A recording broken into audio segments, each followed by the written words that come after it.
Buenos días, buenas tardes, bienvenidos a todas y todos los que se están conectando de distintas partes del país, Chile, desde Latinoamérica y desde el mundo.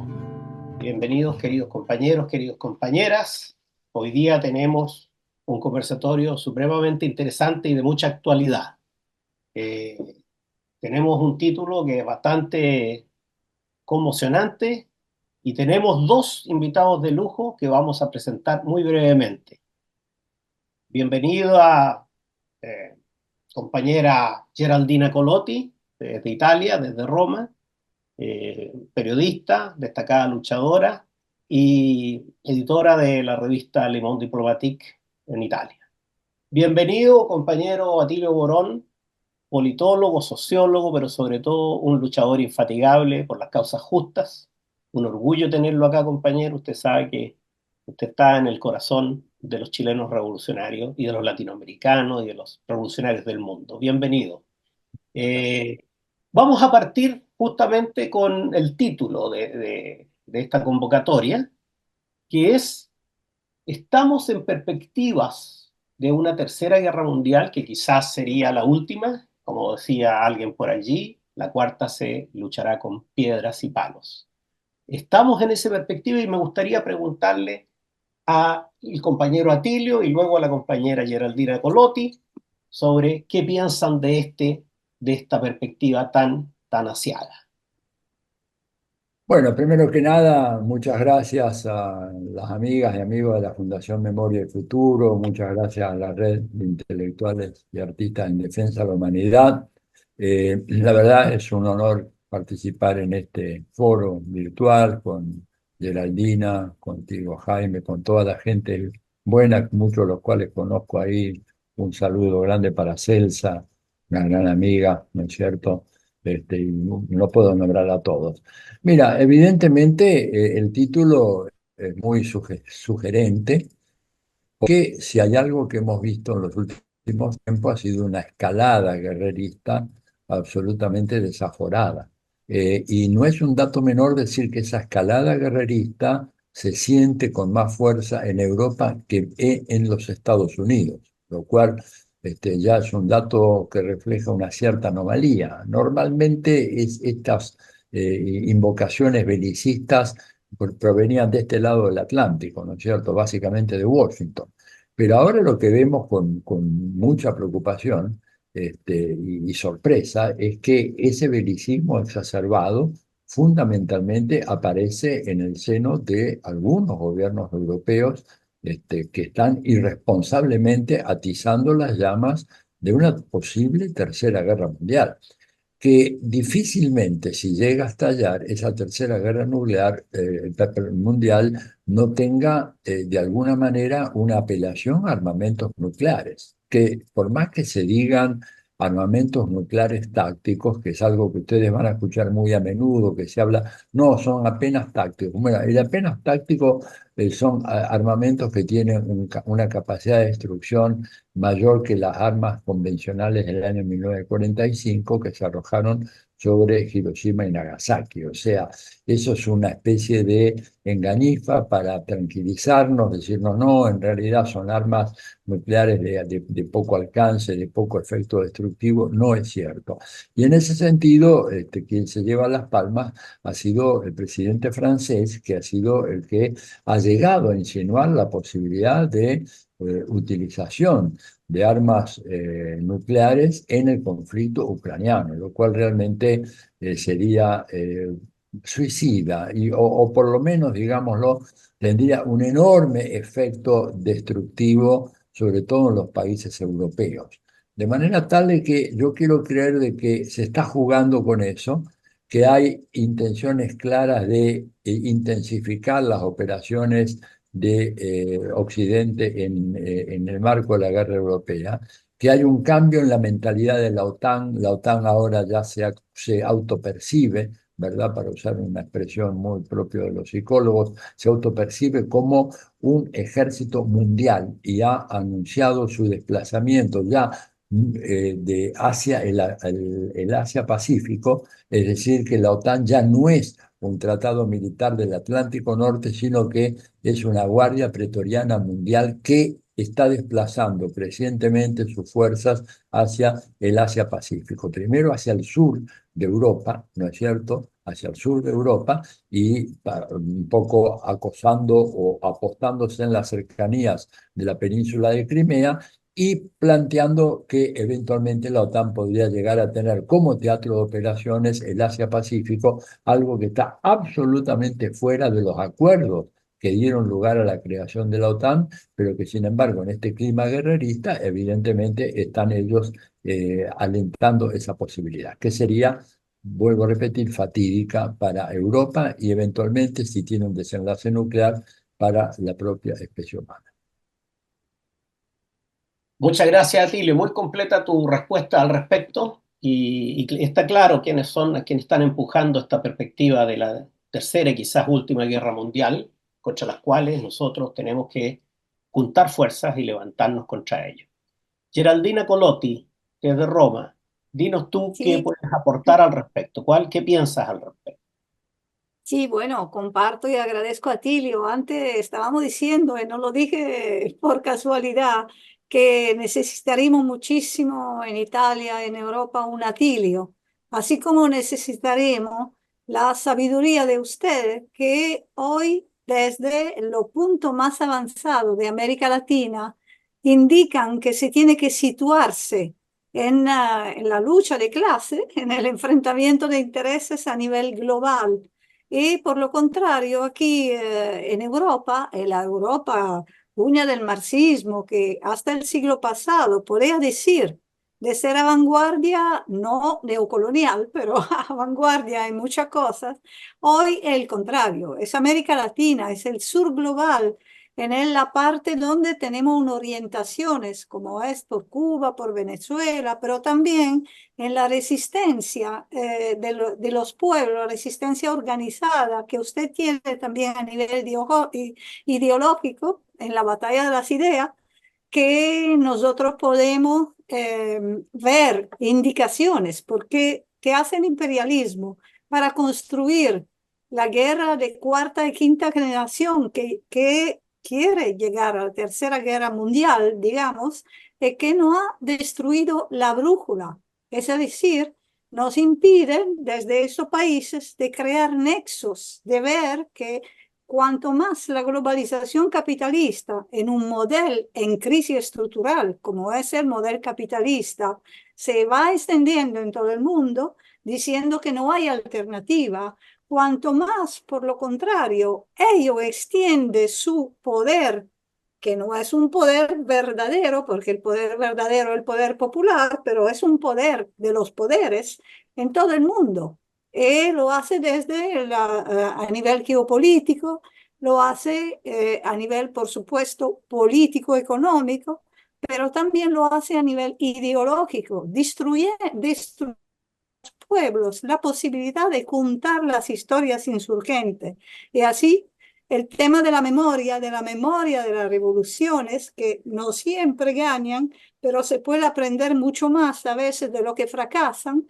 La destrucción de esta memoria es un elemento para mí fundamental en la construcción de la guerra de cuarta y quinta generación que quieren llegar a la tercera guerra mundial, porque es en la naturaleza del imperialismo entregar al complejo militar industrial. No por casualidad, Atilio estaba nombrando los planes de la OTAN, porque ahí vemos todo, desde los dos últimos congresos que hicieron, quiere entregar la posibilidad de extender la economía de guerra a todo el mundo. No necesitamos los marxistas que nos lo diga el Papa Bergoglio, pero el Papa Bergoglio dijo con buena razón que estamos frente a una tercera guerra mundial en pedazos.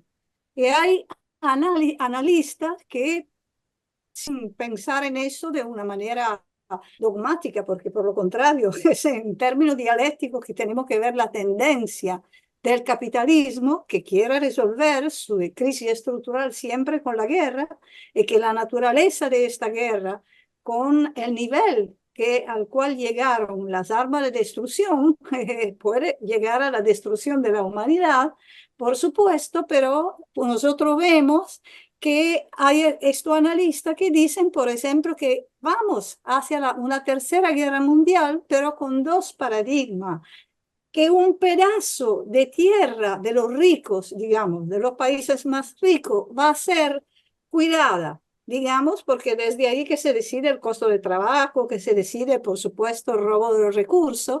El otro, el mundo, va a ser en perspectiva cada vez más con conflictos. Nosotros vemos los dos conflictos principales hoy, ¿no?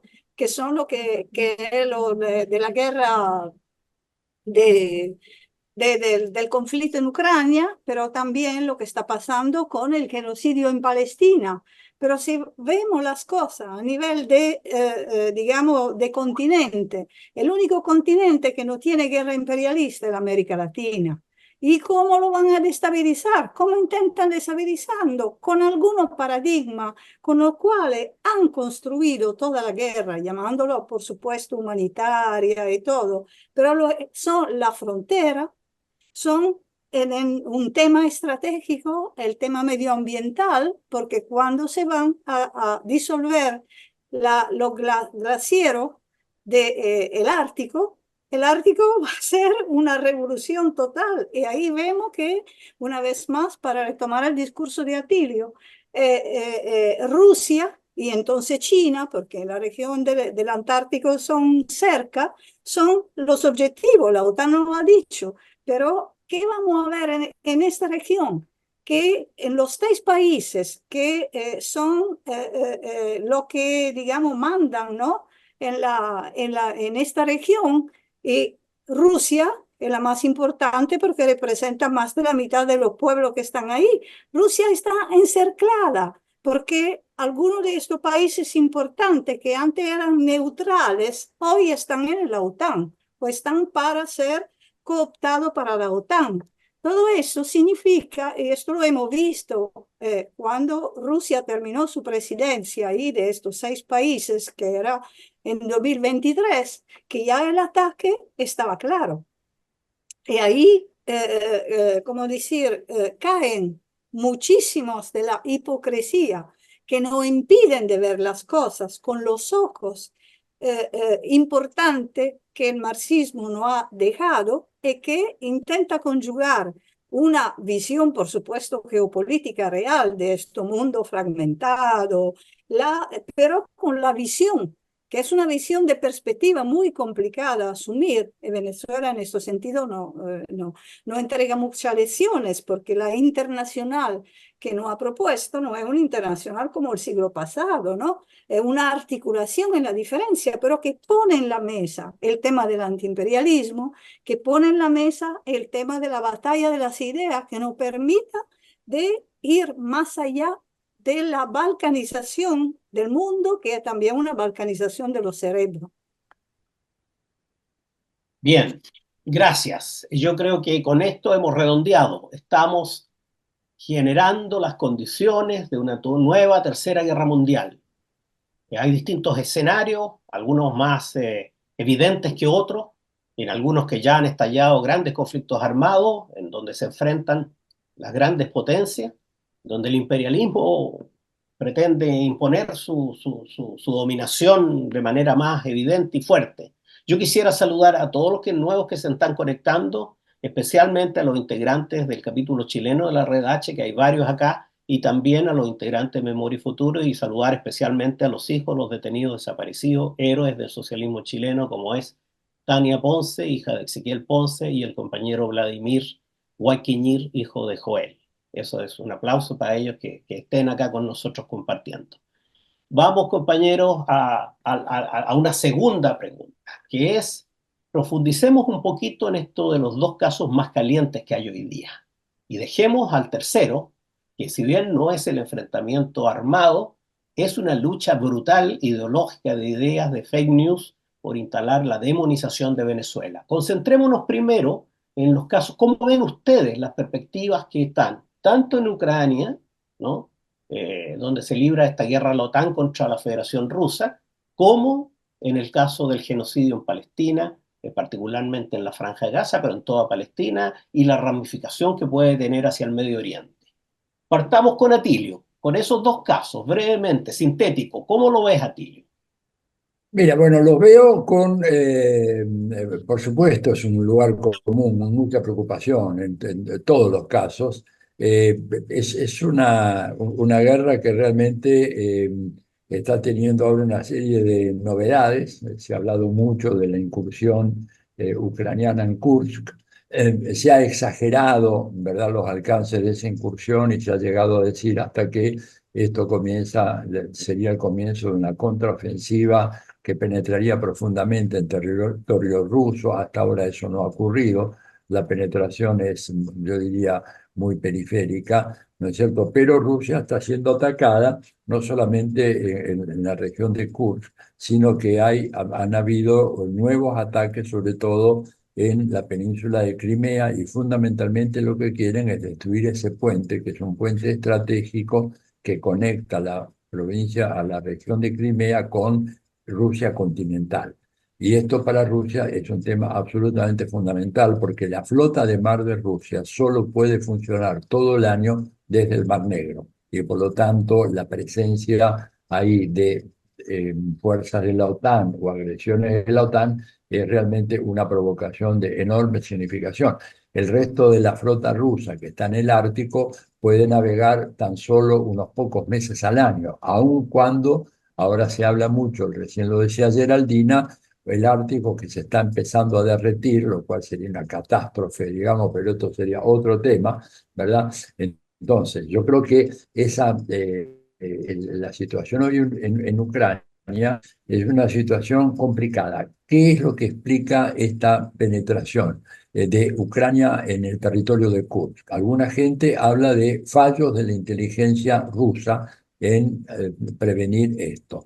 Pero hay otro sector de gente que está hablando de que realmente es una manera de atraer a los rusos, perdón, a los ucranianos hacia el territorio ruso, siguiendo una técnica muy semejante a la que se usó en la Segunda Guerra Mundial, en donde se dejó en esa famosa Operación Barbarroja que las fuerzas alemanas llegaran, avanzaran, hasta Rusia y luego se cortara las líneas de logísticas de abastecimiento y quedara ese ejército a merced de los soviéticos y fuera diezmado. Acá están las dos hipótesis que están funcionando, pero más allá del incidente puntual de qué es lo que está pasando en Kursk, es evidente que Rusia no puede no ganar esta guerra, ¿no es cierto? Es una guerra que la compromete a su existencia, porque es como si dijéramos que Estados Unidos no reaccionaría ante la instalación de misiles de largo alcance en la frontera entre Tijuana y San Diego, por ejemplo. Estados Unidos, como lo dijo muy bien Jeffrey Sachs en una entrevista hace poco tiempo, dijo que si hubiera una situación como esa, Estados Unidos no habría dudado 5 minutos en invadir a México. Y esto fue la razón por la cual se produjo la famosa operación militar especial de Rusia ante la amenaza cierta, ¿no es cierto?, de que se iban a instalar tropas y pertrechos militares de la OTAN en la frontera con Ucrania. Esto, de alguna manera, es lo que sigue todavía motorizando la guerra. La OTAN está gastando una cantidad fenomenal de recursos y sobre todo el gobierno de Estados Unidos y los gobiernos europeos en sostener esta guerra. Ucrania está pagando un precio fenomenal por esta guerra, con una migración masiva de ucranianos que están saliendo de su país, una destrucción tremenda de su territorio y no hay, por lo menos por ahora, perspectivas ciertas de un acuerdo. Un acuerdo que en todo caso se va a demorar hasta las elecciones norteamericanas, el 5 de noviembre. Habrá que ver quién gana ahí. Y hay las dos posibilidades. Un triunfo de Trump supuestamente abriría las puertas para una negociación en relación al caso de Ucrania. Una victoria de Harris podría probablemente seguir los lineamientos que ha seguido hasta ahora el gobierno norteamericano. En todo caso, va a seguir habiendo mucho sufrimiento en esa región y esto pone evidentemente en tensión a Rusia porque, como decía recién, para Rusia esta es una guerra de carácter existencial. pone en riesgo su existencia si Rusia no marca una línea roja a la OTAN diciendo de allá para acá no pueden ustedes seguir avanzando. Y en relación a lo de Gaza, bueno, hemos visto ya que el gobierno de Estados Unidos ha tratado de una manera muy débil, muy tibia, de convencer a Netanyahu de que se acepte un alto al fuego. No lo va a aceptar hasta ahora Netanyahu.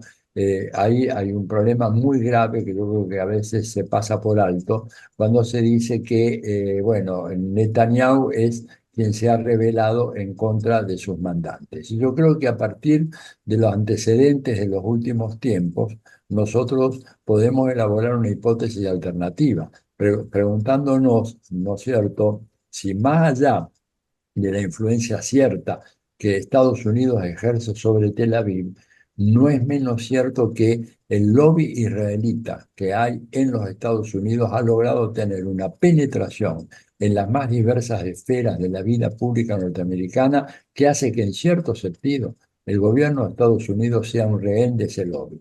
Es un lobby que maneja el grueso de los medios de comunicación, maneja la industria cultural de Hollywood, maneja buena parte del capital financiero que circula en torno a Wall Street y tiene grandes intereses en el complejo militar industrial. En cierto sentido, yo diría que uno podría hacer una hipótesis alternativa a la tradicional, esto es la hipótesis que dice Israel es un agente de los Estados Unidos. Uno podría aportar muchos antecedentes por los cuales podríamos decir que Estados Unidos se han convertido en un rehén del lobby israelita que tiene un poderío realmente inmenso y que lo ha ratificado en los últimos tiempos, ¿verdad? Así que yo creo que esas son las situaciones y termino con esto.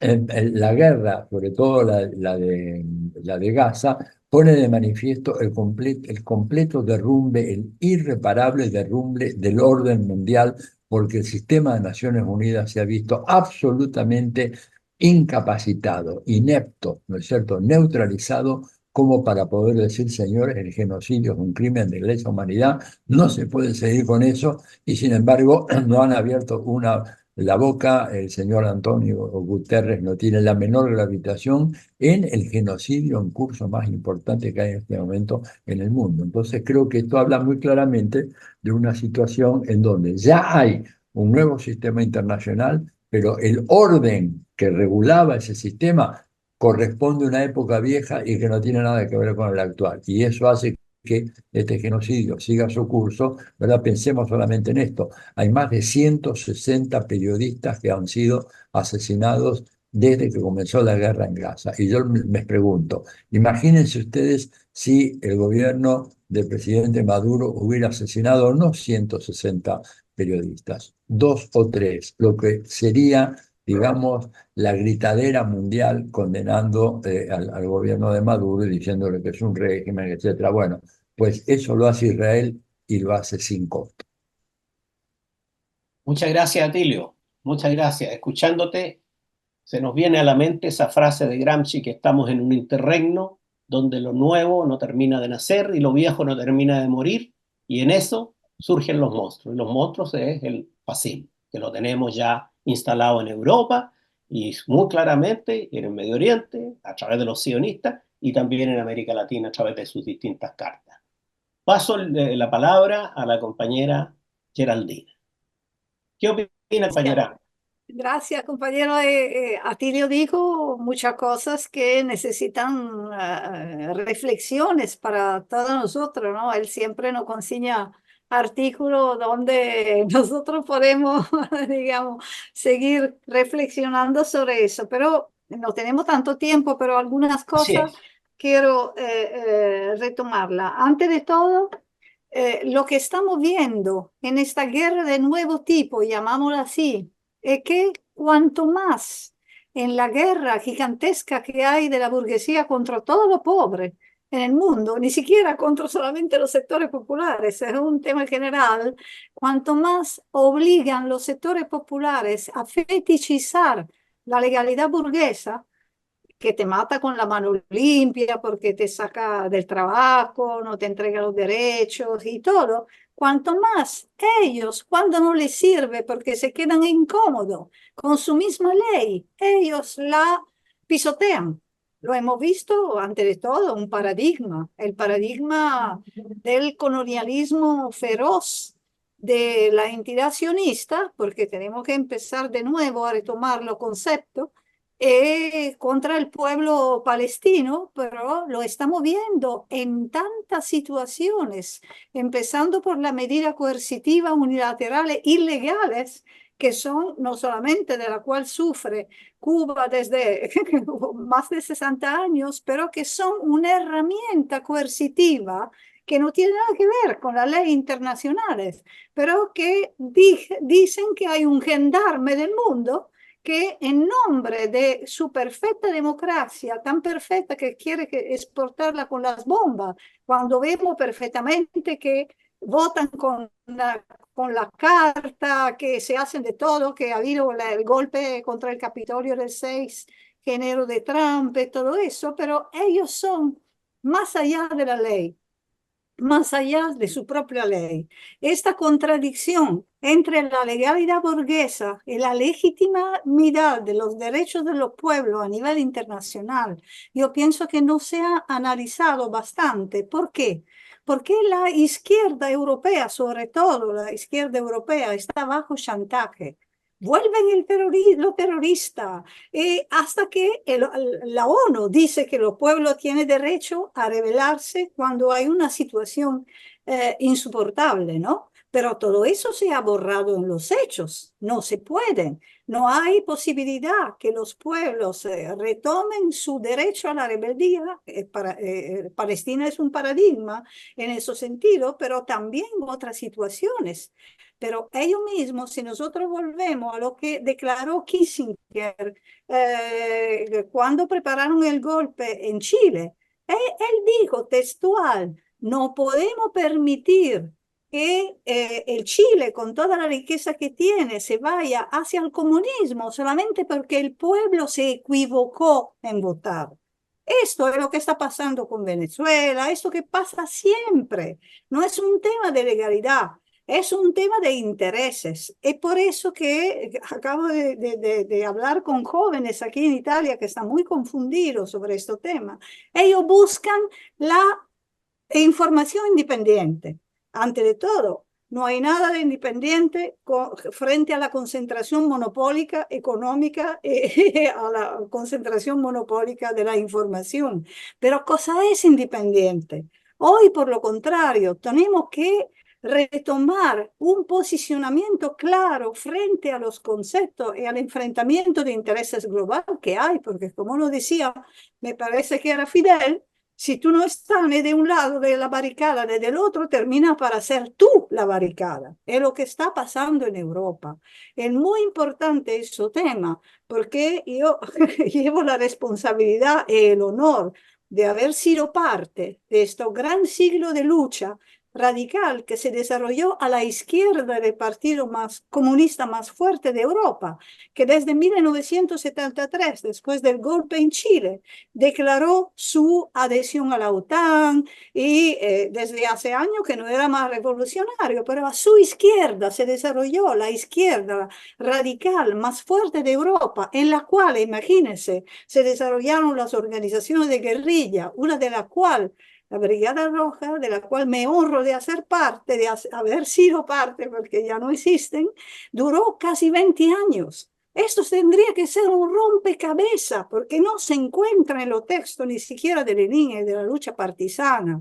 Un rompecabezas, porque esto es un hecho que pasó solamente en Italia. En Italia, por supuesto, pasó con mucho clamor, pero pasó en Europa. Si no analizamos el punto más alto, donde llegaron los pueblos con su tentativo revolucionario en el último siglo, no podemos saber de dónde, cuáles son las cuestiones que se dejaron abiertas. Y nosotros tenemos una gran cuestión en Europa. ¿Por qué no pasamos ni con las armas ni con la urna? ¿Por qué la única ocasión terminó como Grecia? que lo llamaban así para que el Chávez de los Balcanes, y ni siquiera le llegaban al pie. Bueno, pero eso es un tema, eso es el tema.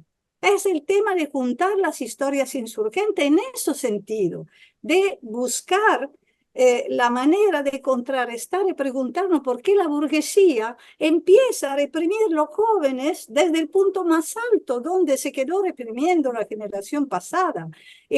Los jóvenes no saben nada de lo que pasó, porque la primera cosa que hacen es destruir la memoria histórica.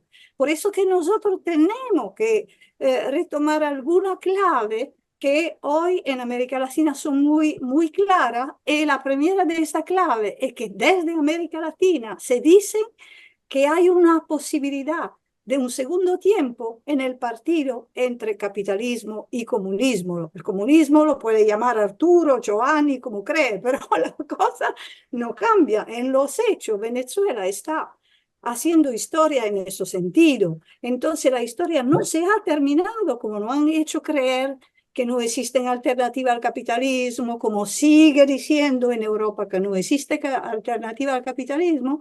Lo que pasa en América Latina es un ejemplo, y por eso termino. Europa, con su posición estratégica, con su posición política, con su batalla de las ideas, es muy importante analizar.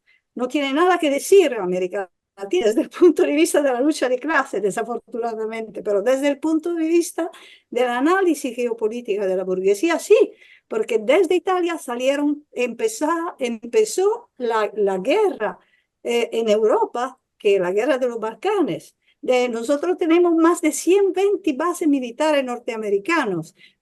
Somos un amanecer de bombas nucleares. Desde Italia, desde el Mediterráneo, salen todos los ataques a los pueblos del sur.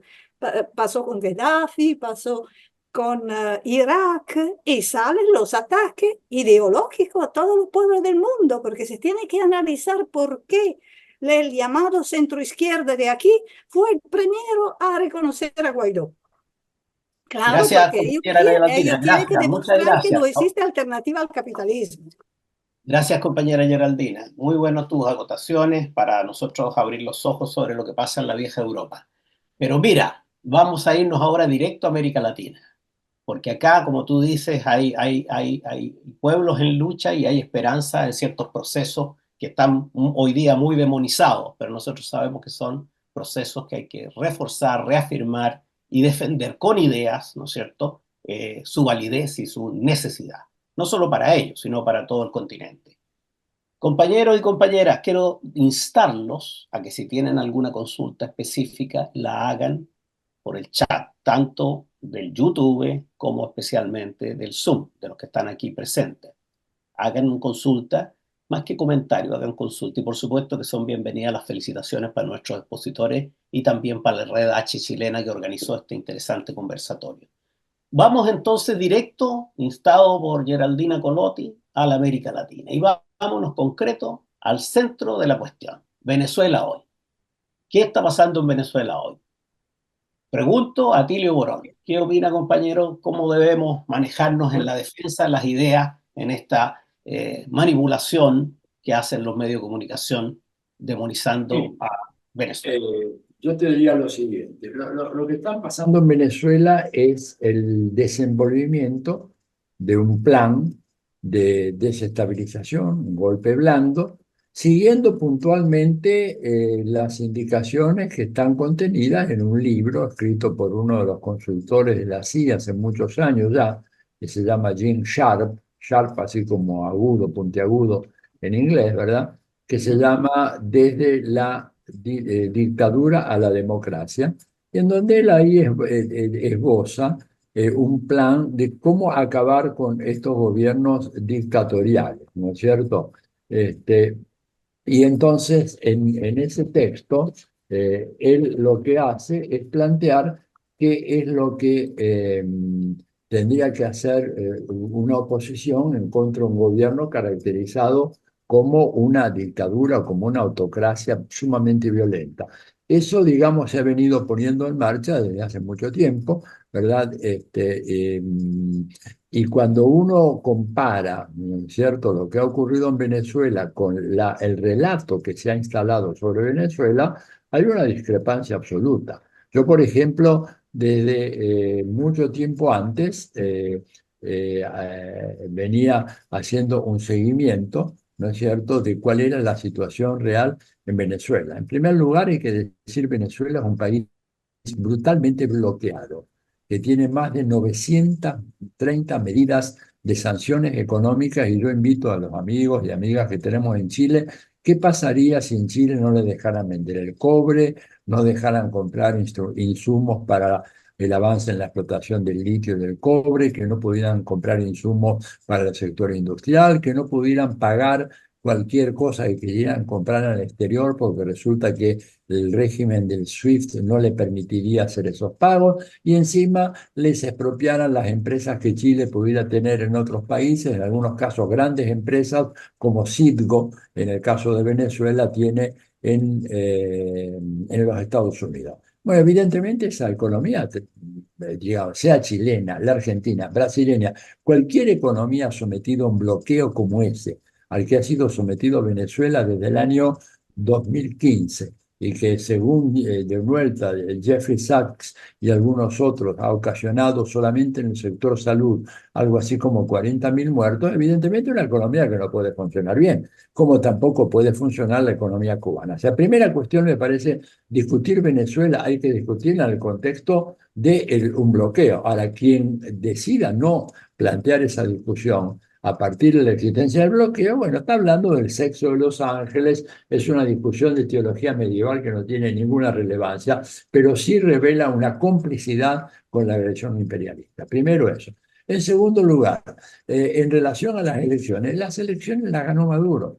Ahora ha habido un proceso de recontrafiscalización con observadores internacionales de muy diversas fuerzas políticas de todo el mundo, con organismos especializados en la verificación de los procesos electorales, y han certificado que las elecciones fueron transparentes y que los resultados fueron los que anunció el Consejo Nacional Electoral. Ahora, digo, esto me parece que es fundamental decir. Y en tercer lugar, hay que reconocer un dato fundamental, que el señor Jaime Durán Barba, que es uno de los grandes analistas y estrategas de consultoría electoral en América Latina, de alguna manera reveló las maniobras de este relato, en la cual han caído ingenuamente tanto el presidente de Chile como el presidente de Brasil y el presidente de Colombia, diciéndole a la derecha extrema, fascista, violenta, porque es la derecha que provocó centenares de muertos con las guarimbas en el 2017,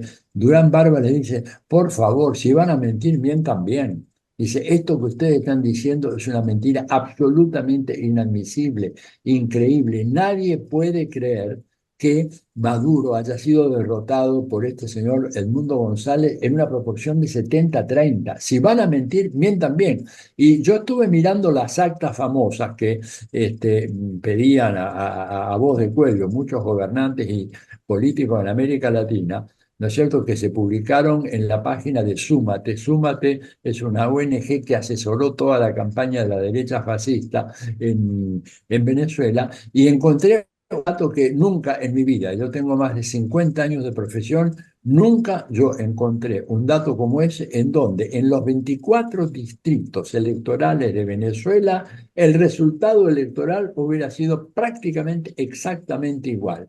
En los 24 distritos ganaba González Urrutia con 70% de los votos, o 70.1 o 69.9, y Maduro perdía con 30% de los votos, 30.1 o 29.9. En los 24 distritos. Es como si nosotros hiciéramos un análisis de las regiones de Chile, y creo que son 10, ¿verdad? O 11. En todas las regiones hubiera exactamente el mismo resultado a nivel de centésima de votos. Esto que fue un dibujo. Ahora, no importa, porque acá no importa para nada el resultado real de las elecciones. El plan es acabar con Maduro, y el plan fundamental es, como parafraseando lo que dijo Bill Clinton en esa campaña electoral con Bush, es el petróleo, estúpido. No hay otra cosa. Acá lo que está en juego es la mayor reserva mundial de petróleo, los 310.000 millones de barriles de petróleo que tiene Venezuela, por encima de las reservas de Arabia Saudita, muy por encima, digo, de las reservas que tiene Brasil, por ejemplo, en el presal, que a veces se habla mucho de que el presal brasileño son apenas 15.000 millones de barriles contra los 300.000 millones que tiene Venezuela. Y esto es lo que Estados Unidos quiere apoderarse.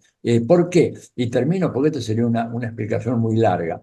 ¿Por qué? Porque todos los especialistas sobre recursos naturales están hablando desde hace tiempo del famoso peak oil, que se llegó al máximo de la extracción posible, de que ahora va a haber cada vez menos extracción y que el petróleo se va a acabar en el mundo en un plazo que va entre los 40 y los 50 años. ¿Qué quiere hacer Estados Unidos? Asegurarse para cuando llegue ese momento fatídico en el cual el día que querramos ir de Santiago de Chile a Los Ángeles habrá que ir con barcos de vela porque ya no va a haber combustibles fósiles para los aviones ni nada. En ese momento el único que va a tener petróleo es Estados Unidos porque se apoderó de Venezuela y de su petróleo y del coltan y de todo lo demás. Esta es la verdad. Y una última cosita, Jaime, porque me extiendo demasiado y pido disculpas por esto. Yo hablo todos los días, tengo 4 señoras, no son académicas, son señoras de la calle, en La Guaira, en Valencia, en Maracaibo y en Caracas. Les llamo buenos días, ¿cómo le va? Cuénteme cómo está la calle. Ay, don Atilio, está tranquila. ¿Pero qué pasó? No, si el lunes después de la elección vinieron unos señores tremendos, nadie los conocía, dice, ojo, en algunos de estos casos, una de estas señoras votó en contra de Maduro. Pero me dice, nosotros no vamos a salir a hacer todo eso, porque esta gente eran delincuentes, destruyeron una escuela, destruyeron la sala de hospital, e incendiaron autobuses que necesitamos para movernos. Todos los días hago esa llamada, salvo ese lunes, en donde la derecha lanzó esa ofensiva bestial, ¿no es cierto?, para producir estos disturbios. Desde ese momento para acá, desde el martes, después de las elecciones hasta acá, no ha habido una sola manifestación de protesta en las calles de Venezuela. Y la gran decepción de María Corina Machado, que es el mastermind que está detrás de todo esto, es que cuando ella llamó a la gente que votó por ello, porque evidentemente hubo una fracción importante de la sociedad venezolana que votó por Edmundo González, pero cuando los llamó a salir a la calle, esa gente no salió. Esto es lo significativo. Y por eso es que evidentemente ahora tenemos el tema ya que, bueno, prácticamente está agotado, pese a lo cual no me cabe ninguna duda que esto, sobre todo, digamos, algunos gobiernos van a insistir en de que las elecciones fueron un fraude, fueron robadas. Además, lo dicen presidentes que salen de procesos electorales en donde se vota en una maquinita y no tenés ni una miserable hojita de papel para contrastar los datos digitales con los datos físicos. Eso sí existe en Venezuela, fue corroborado y bueno, y ya el asunto está terminado. ¿Qué le vamos a hacer? Gracias, Atilio. Bueno, sí, la verdad que ya da la impresión que con el fallo del Tribunal Supremo de Justicia, su sala electoral, el asunto está terminado. Y a llorar a la iglesia o a la OEA, no sé.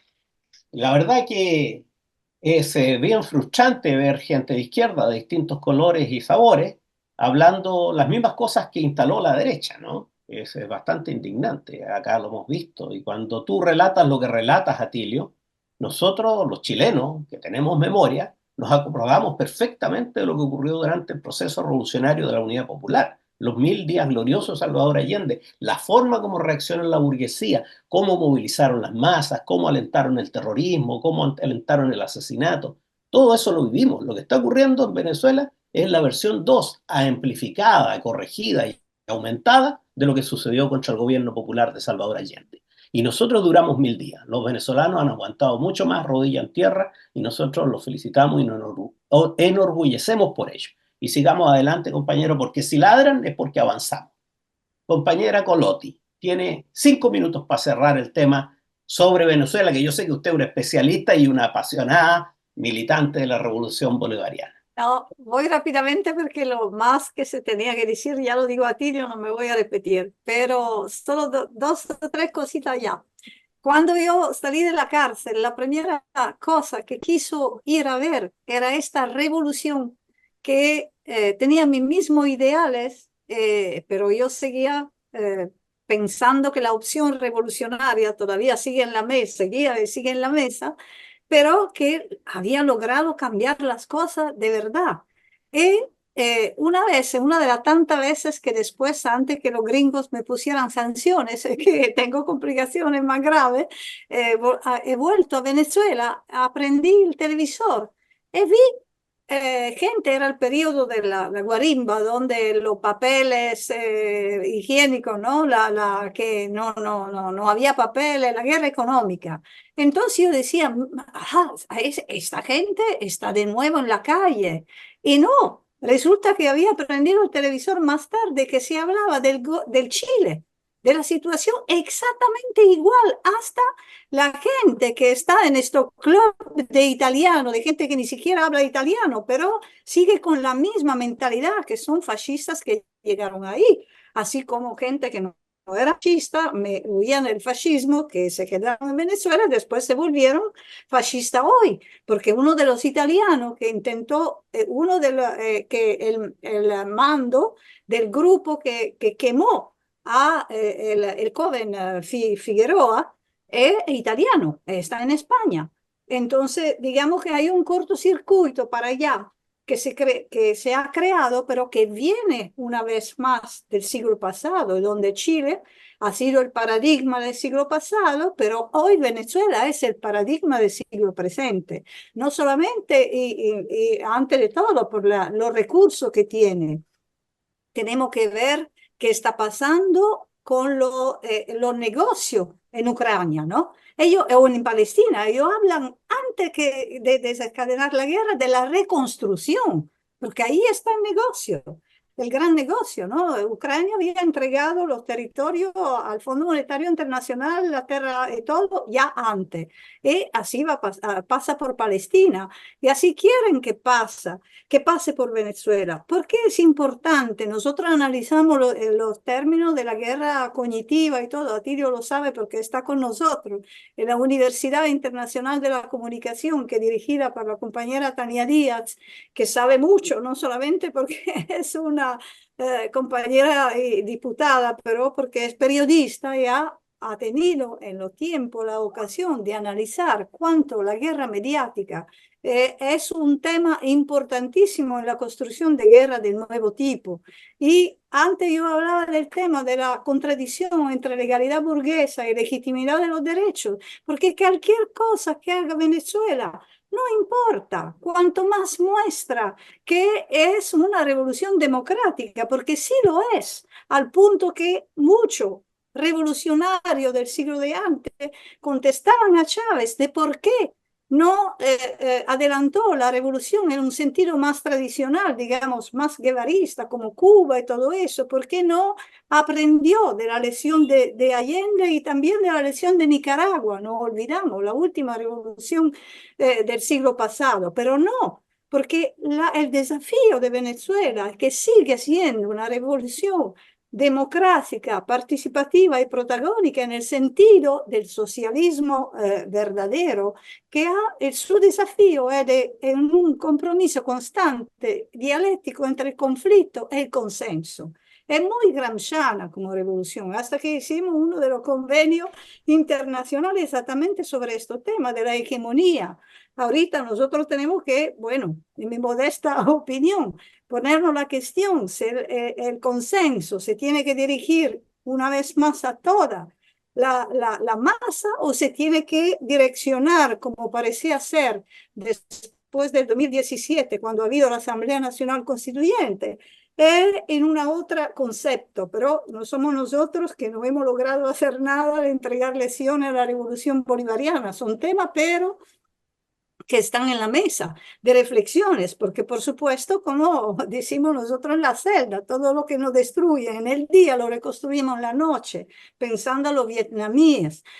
Así hace la revolución bolivariana. Su grande fortaleza, y usted que está en América Latina lo sabe, es la movilización organizada y continua, permanente del pueblo, el partido. porque los lugares que llegaron al gobierno, no al poder, en otros países de América Latina, Ecuador o Bolivia, que no han desarrollado el partido, un partido grande, de masa, el más grande de América Latina como el PSUV, bueno, volvieron atrás con más facilidad. Y además el otro elemento, el ejército de todo el pueblo, en el sentido vietnamí, la Unión Cívico-Militar. Venezuela es el único país del sur, no, fracasaron en Oriente Medio y todo, donde los oficiales progresistas que vienen del pueblo y vienen de Bolívar llegaron hasta allí. Esto es una grande fortaleza, porque si no, ¿cómo haces tú? Tiene que hacer como intentamos nosotros, ¿no? Con la lucha armada, con la guerrilla, todo eso. Pero la fortaleza grande es que el socialismo bolivariano es respaldado por cosas que aquí no pueden avalar. Eso no le, o sea, el ejemplo, el paradigma del siglo presente que nos dice que sí se puede, es por eso que nosotros siempre me preguntan, ¿por qué tú tienes tanto interés por Venezuela? No, yo no tengo interés por Venezuela en sí mismo, claro, le entregaría mi vida, pero ¿por qué? Porque no ha entregado una nueva esperanza en este siglo, con el ejemplo complicado, con todos los errores, pero ellos dicen o inventamos o erramos. Eso tendríamos que hacer nosotros también, o inventamos o erramos. Muchas gracias, compañera. Sí, la verdad que todos los procesos son muy complejos. Tenemos adversarios poderosísimos y en ese camino se cometen errores, pero lo central es entender que la revolución bolivariana es efectivamente un proceso liberador, antiimperialista, antioligárquico y que está respaldado en masas populares organizadas, en un partido y en una alianza de gobierno interesante, y por otro lado también entender que está la Fuerza Armada Nacional Bolivariana ahí como garante de la constitucionalidad y el proceso político. Eso es muy importante, porque acá nosotros intentamos hacer un proceso de socialismo con sabor a vino tinto y empanada, pero caminando sobre la institucionalidad burguesa absolutamente contraria a nosotros, y bueno, terminó en lo que terminó. Vemos cómo los ejércitos han sido formados y formateados para liquidar cualquier perspectiva de transformación. Así que lo que ha hecho Venezuela en ese sentido es absolutamente encomiable y muy digno de elogio. Eh, yo no sé si quisiera Atilio acotar alguna cuestión al final sobre lo que está pasando y especialmente esta división que se ha producido en ciertos sectores minoritarios de la izquierda, sobre todo de Sí. raíz socialdemócrata y algunos sectores trotskistas que cuestionan con tanta pasión el Mira, sí. proceso venezolano. Sí. Mira, sí, me interesa, como dice Geraldina, es un proceso fundamental, tenemos que entenderlo, se libra bajo condiciones durísimas. Bueno, Chile y la experiencia de la Unidad Popular es un antecedente fundamental para entender el fenómeno del chavismo. Yo lo he escrito, eso en varios de mis textos, ¿verdad? Allende ha sido un gran precursor de todo esto y en donde además padeció los problemas que ahora vemos agravados porque este es un momento de declinación irreversible del imperio norteamericano y eso lo torna mucho más violento de lo violento que ya fue en el caso chileno. Pero yo debo manifestar una cosa que a mí realmente me sorprende mucho en esta izquierda light que tenemos en Europa y en América Latina, y es cómo es posible que esa gente siga hablando de dictadura, la dictadura de Maduro, la autocracia de Maduro, incluso las declaraciones extemporáneas fue así atropellada que hizo lamentablemente Gabriel Boric, ¿no es cierto?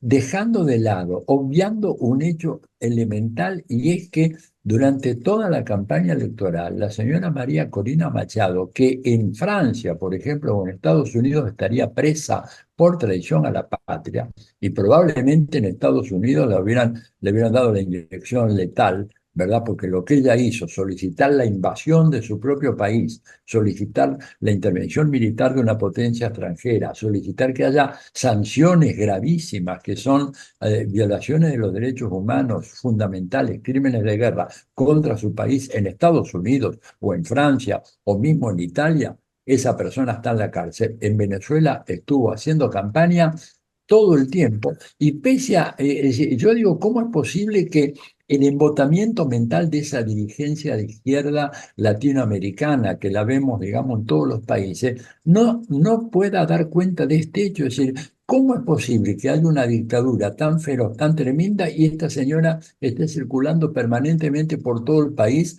organizando actos, diciendo de todo en contra de Maduro, acusándolo y sin ninguna clase de molestia? A ver, yo me pregunto, ¿ocurriría algo así, por ejemplo, en Corea del Norte? ¿Sería concebible pensar que hubiera en Corea del Norte un proceso de apertura democrática y en donde pudiera salir alguna opositora radical al gobierno de Kim Jong-un y pudiera hacer? No, porque evidentemente el gobierno de Corea del Norte no responde clásicamente a los cánones de lo que es un sistema democrático. Pero aplicarle ese criterio al caso de Venezuela, en donde no solamente María Corina Machado hizo lo que quiso, hizo lo que quiso Juan Guaidó. Juan Guaidó es un tipo que usurpó la máxima magistratura del país, que es la presidencia. Yo lo he visto a él caminar por las calles cerca de la Asamblea Nacional. Me sorprendió. Le pregunté a los amigos, oigan, ¿pero eso no es Guaidó? Sí, y digo, ¿y cómo? Y bueno, pues él va, viene, entra, sale, y lo que sí vi, que había 3 o 4 personas bastante fornidas que estaban caminando unos pasos detrás de él, y le digo, bueno, ¿y aquellos? Bueno, es la gente, es la guardia que le hemos dispuesto para que nadie lo mate y que después nos echen la culpa a nosotros de que asesinaron a Guaidó. Estamos cuidándolo, no le estamos haciendo ninguna restricción, pero lo estamos cuidando para evitar que alguien lo mate. Entonces yo, me sorprende cómo en esa dirigencia, en esa intelectualidad de izquierda, que ya no es más de izquierda, una intelectualidad colonizada al servicio del imperio, no note la disonancia cognitiva, lo ridículo que significa decir esto es una autocracia, una dictadura feroz, salvaje, y la señora haciendo estos actos con mucha gente siguiéndola. Bueno, ¿cómo es posible que esto no genere en la cabeza de estos dirigentes o estos intelectuales una cierta contradicción que los obliga a repensar y decir, bueno, ¿será una dictadura esto? ¿No nos estaremos equivocando? Esto te digo un poco como una acotación así de las muchas que se podría hacer acerca de este muy interesante proceso que, bueno, tiene esta gravitación que muy bien Geraldina acaba de subrayar. Gracias, Atilio. Sí, efectivamente, yo creo que Venezuela ha hecho esfuerzos ingentes en preservar ciertas formas democráticas claras y diáfanas, en circunstancias que vive bajo un acoso, ¿no? Bajo una agresión permanente en estas guerras de cuarta y quinta generación. Y están ahí instaladas las medidas coercitivas y están los planes violentos de asesinato, de magnicidio, de golpes de Estado, eso sigue, ¿no? Y ahí están ellos defendiendo las formas democráticas. Claro, Corea del Norte no podría poner estas formas democráticas liberales burguesas de Occidente por varias razones, pero una fundamental. Tiene al lado un importante contingente del ejército americano respirándole en el cogote. Así que hay que ver las cosas, uno es uno y sus circunstancias. Y en el caso de Venezuela han hecho ingentes esfuerzos. Bien, Geraldina, ¿algo para cerrar? Sí, muy rápidamente. Hay ¿Sí? un tema que quiero tendría que ser de una preocupación para todos los revolucionarios del mundo. Esto destaco, es decir, esto corte entre la idea de rebeldía que perciben los jóvenes y la defensa de países, por ejemplo, como Cuba o como Venezuela. Nosotros vemos que afortunadamente los jóvenes árabes de tercera generación han despertado un poco la falsa conciencia que tenemos en los países capitalistas, porque la cuestión palestina es la gran cuestión que nos queda pendiente. Pero eso no pasa con Venezuela y con Cuba, porque tienen una idea de burocratización del socialismo. Eso en Chile usted tiene que saberlo mejor que yo, ¿no? Porque hemos visto que Boric y todo eso, ¿no? Esto es seguramente la falta, por lo que analizo yo en los países europeos, de transmisión de memoria, de cómo la revolución del siglo de antes tiene que decir la buena pregunta que quiere que resolverlo los jóvenes, por supuesto. Nosotros no hemos engañado, somos del siglo pasado. Pero del otro lado también tiene que ver con el postmodernismo que se impuso, ¿no? Por lo cual hay una igualdad entre totalitarismos. Entonces el comunismo sería un totalitarismo, el nazismo también, pero resulta que la izquierda, el centro izquierda neoliberal allanó el camino a que en esta confusión vuelven lo verdadero fascismo, pero ellos, como en Argentina, no lo llaman libertarianos, que ni siquiera saben qué significa, lo llaman libertarios. Entonces hay una confusión de conceptos en los cuales, por supuesto, ellos hacen su sucio trabajo, pero el mismo chantaje en los medios de comunicación que ha habido en todos estos años contra nosotros, porque ni siquiera podía nombrar capitalismo, imperialismo, porque no te invitan a la mesa buena, te tratan de dinosaurios, todo eso, pero ellos sí construyeron monstruos, porque ¿quién construyó el monstruo Milei? ¿Quién construyó el monstruo Bolsonaro? ¿Quién construyó aquí el monstruo Salvini? Hasta que un otro pequeño monstruo ha sido elegido en el Parlamento Europeo, a ver qué es esto, Parlamento Europeo, que se llama Bannacci, que ellos no tienen ninguna vergüenza de decir cosas que son prohibidas por la Constitución italiana. Pero ¿quién lo permitió? Los medios, para hacer audiencia en la contingencia, pero detrás hay una grande batalla global que pasa por un robo de concepto. El robo de futuro y de presente pasa por el robo de concepto, porque por supuesto los jóvenes que no llegan al fin del mes, que no tendrán pensiones, que no tendrán nada, contra alguien tiene que protestar, pero le distorsionan esta protesta detrás de falsas banderas. Por eso que la batalla de las ideas es fundamental. No tenemos que tener miedo a nuestro enemigo, entre comillas, hermano del siglo pasado. Porque termino diciendo que ¿por qué Venezuela es importantísimo? Porque Jorge y Delcy Rodríguez son hijos de Jorge Rodríguez padres, que para Europa sería un terrorista, que hizo la misma cosa que hicimos nosotros. Más de 5.000 presos y presas políticas que combatimos no contra una dictadura como usted, sino contra una democracia camuflada, una democracia burguesa, que era la de Venezuela, que a pesar de ser muy bendecida por Washington, ahí se inauguró la figura del desaparecido antes que en la dictadura. Se inauguró en la democracia camuflada de la Cuarta República para excluir a los verdaderos comunistas. Entonces, si uno no analiza todo eso en ese sentido, con respecto al lugar de rompecabezas, que es lo de Europa, donde accionamos también nosotros, lo más derrotado de todo, por supuesto. Pero bueno, si no se ve eso, no podemos ver cómo la burguesía está reconstruyendo su gran mentira. ¿Y por qué tenemos que no tener miedo en combatir esta gran mentira?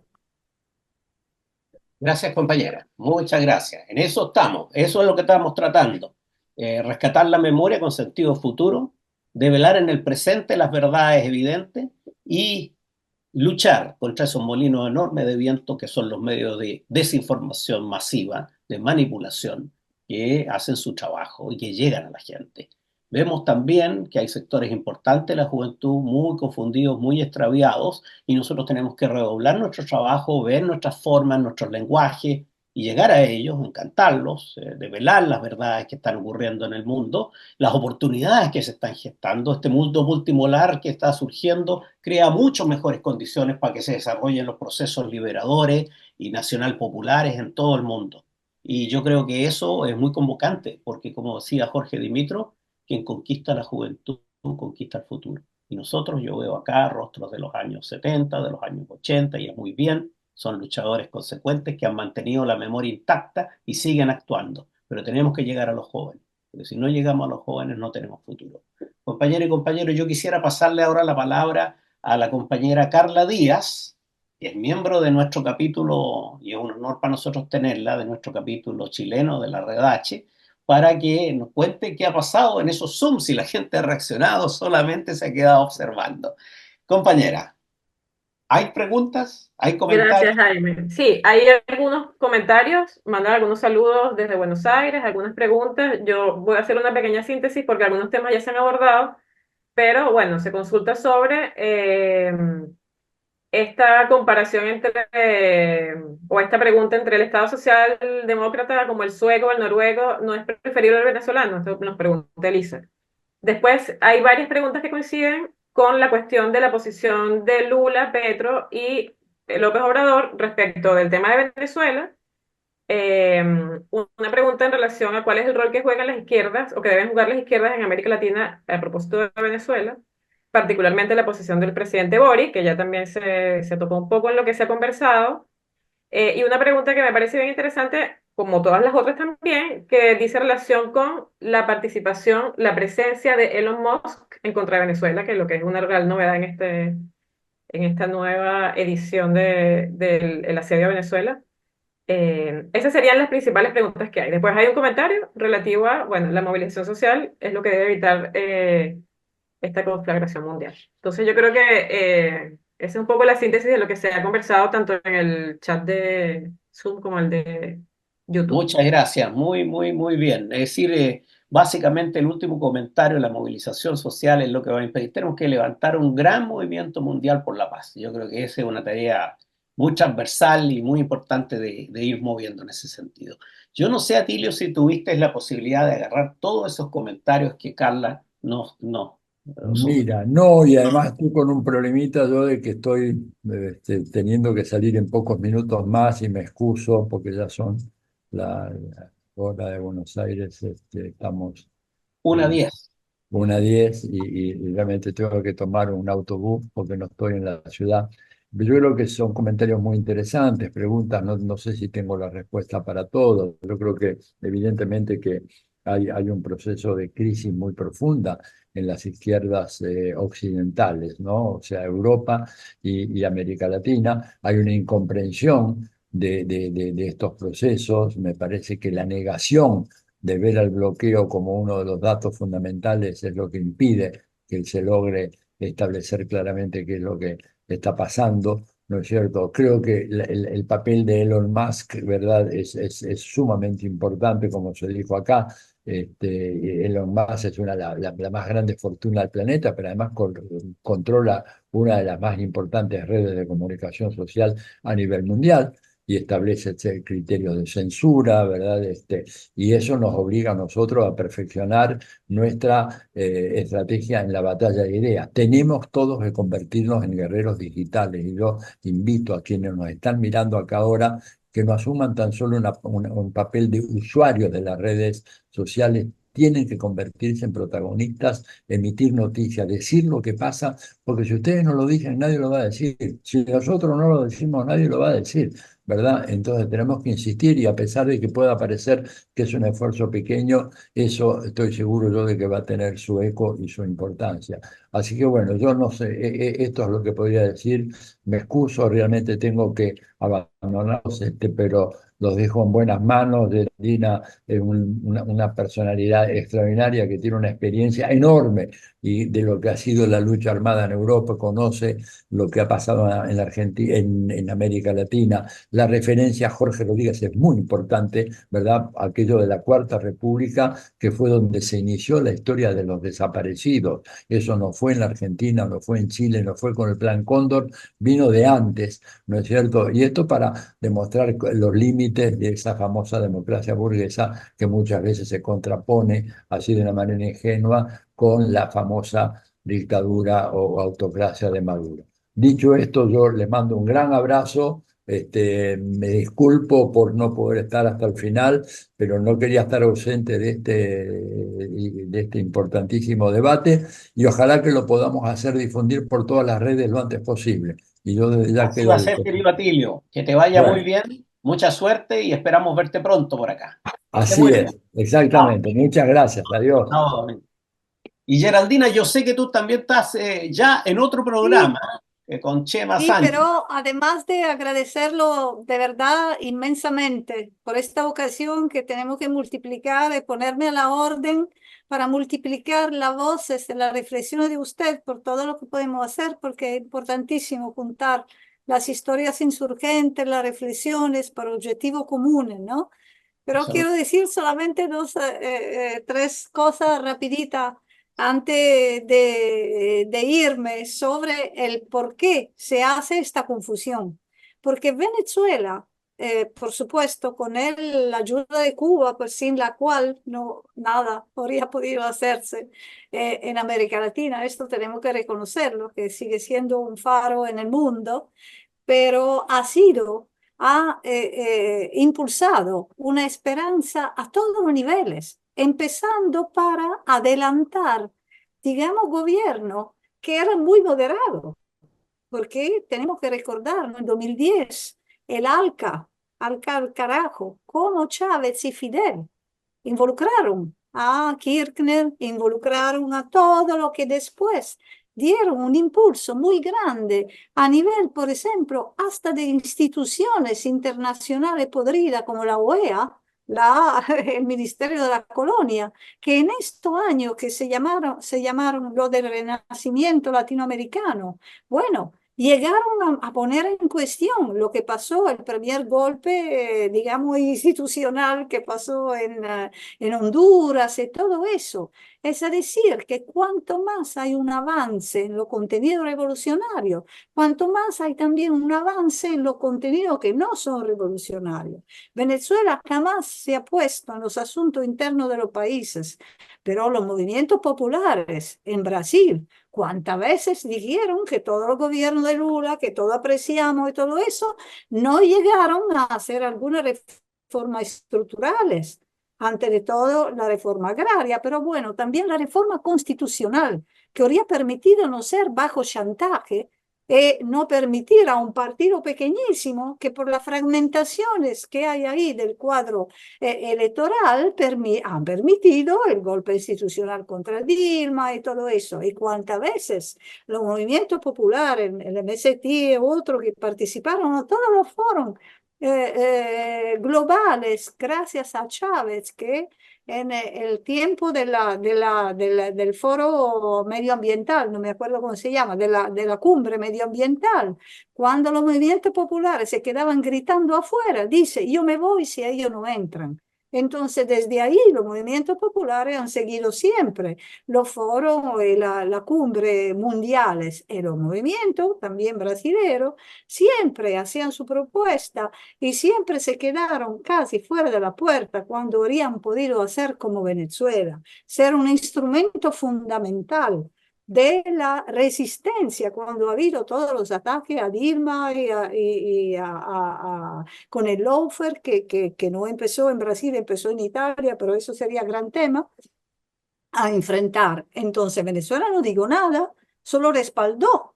Venezuela tampoco digo nada de lo que pasó en Argentina o de lo que no se dio en otros países, pero ni hablar de Colombia, de donde salieron todos los ataques de Venezuela, solo brazas abiertas. Y ahorita todos se van a poner a jugar la supuesta falta de democracia en Venezuela cuando tenía que ver cuánta falta hay en su país, cuántas bases militares se quedan en Colombia, todo eso. Eso lo podemos decir nosotros, que no somos Venezuela, que somos afuera, que somos, pero que participamos a todo ese proceso global, que tenemos en el corazón, en el pensamiento, un cambio verdadero a favor de todos los pueblos del mundo. Venezuela sí es un faro, porque es un paradigma en un laboratorio donde, como lo dijo Atilio, como nosotros hemos visto en estos años, se están jugando de todo. Y se juega el futuro, el presente también de nuestra capacidad de no hacernos balcanizar los cerebros. Muchas gracias, compañera. Sí, así es. Yo creo que en Venezuela es el punto estratégico en este minuto para ver cuál es el futuro de América Latina. Si vamos a transformarnos en un Haití el día de mañana, un Estado. Le mando un gran abrazo, me despido, le pido disculpas. Gracias, compañera. Que le vaya lindo. Suerte. Igualmente. Bueno, compañeros y compañeras, yo creo que con esto estamos cerrando este conversatorio que ha sido muy interesante. Hemos tenido dos invitados de lujo. Les agradecemos mucho la presencia de todos y cada uno de ustedes. Ha sido muy importante y mucho gusto verlos a muchos combatientes antiguos de la lucha democrática, popular y socialista acá. Y ahí felices nosotros de que esto se va a grabar y se va a difundir, y difundámoslo sobre todo a los jóvenes como un elemento más de reflexión en esto de la batalla de las ideas para desinstalar tanta manipulación y tanta mentira. No hay peor astilla que la del propio palo, así que duele mucho cuando gente que se dice de izquierda y progresista ataca los procesos revolucionarios que de verdad enfrentan al imperialismo con todos los problemas y deficiencias que tengan. Bueno, un abrazo a todos y que les vaya muy bonito, compañeros. Seguimos en la lucha hasta vencer.